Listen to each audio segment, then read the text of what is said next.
What's up, guys? I'm doing the Hardwoodsman challenge out here. This is the land nav. Navigate to a spot, and a spot you've never been to before. Drop something there, return to that spot 2 weeks later, and navigate to your item that you left. So I'm out here at a Cronin Ranch trail. This is the main road. There's a number of walking trails and equestrian trails out here. I'm going to be avoiding the trails and as much as I can, and I want to try and get up that ridge there and follow the ridge back. There's a switchback trail that goes across and then back up. I'm gonna go ahead and go straight up it. So here's my map here, and I'm gonna orient that. So here's the ridge I'm gonna be following up here. And here's the switchback trail, so I'm right about in here. So I'm gonna go straight up this hill. I'm gonna shoot my first azimuth here.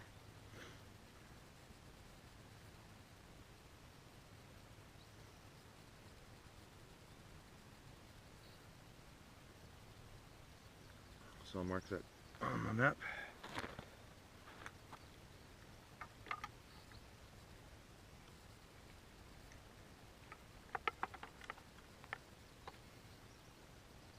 So here's where I just came from. I don't know if you can see, but that bush down there is that was my first point I shot my azimuth to, and I just followed that same bearing all the way up the hill. You can see down there, just beyond the bush, is the first switchback that comes up.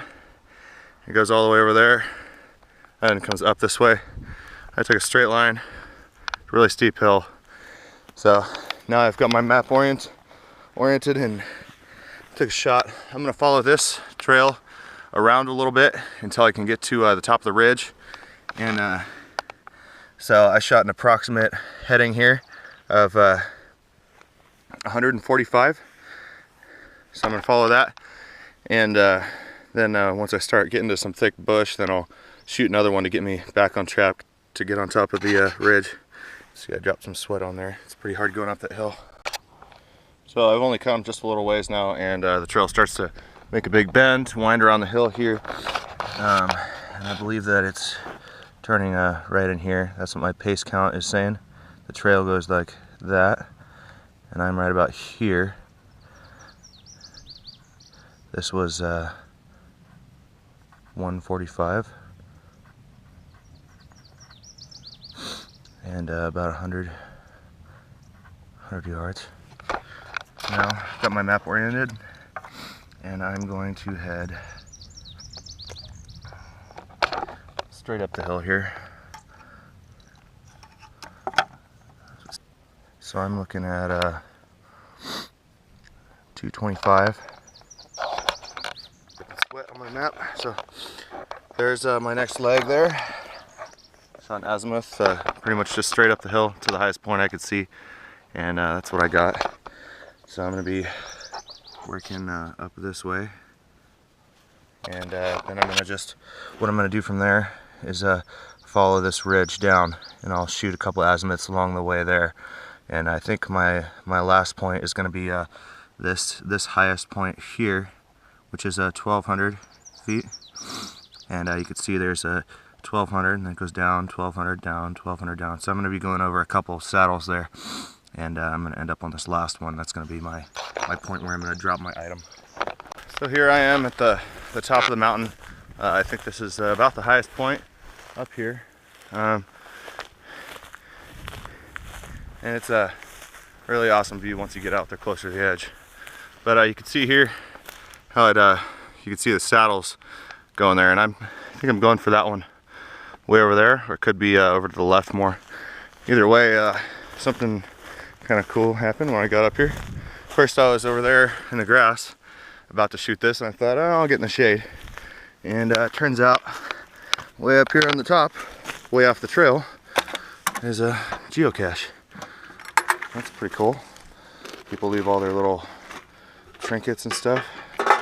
So anyway, I might leave something in there, and yeah, sweet. All right, so it looks like I'm coming across the first saddle here, just a little one. I came from up there and then up and then down again. Here's the trail that I had crossed a couple times up at the top of the hill. So I'm gonna go and see where exactly that crosses my path that I'm on, and see how close we are.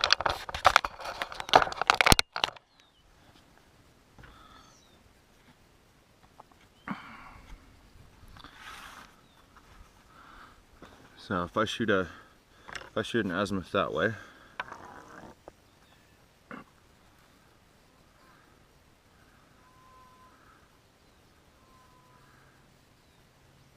.325. So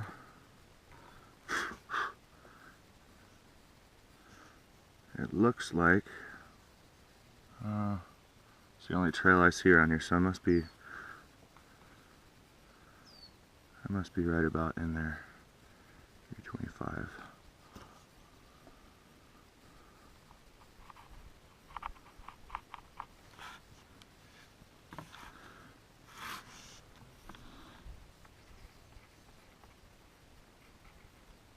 And that was about another 100 yards. Kind of doing first leg was 200 and 100, 100. And this is about 150.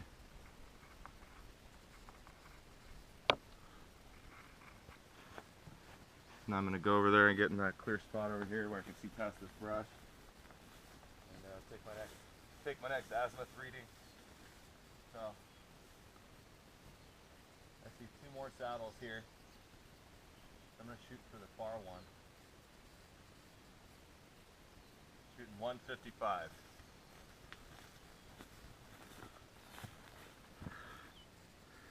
And it looks like, so here's the spot that I had originally wanted to go to. Here's where I am now. And if I put this up to 155,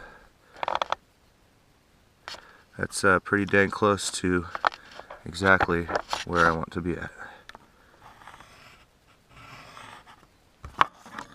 It's amazing.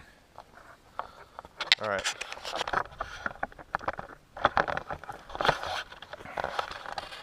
So I'm on the I'm on the highest spur out here on this ridge, and that was a lot longer journey than I thought. I don't know if you could see, but right behind my finger there is where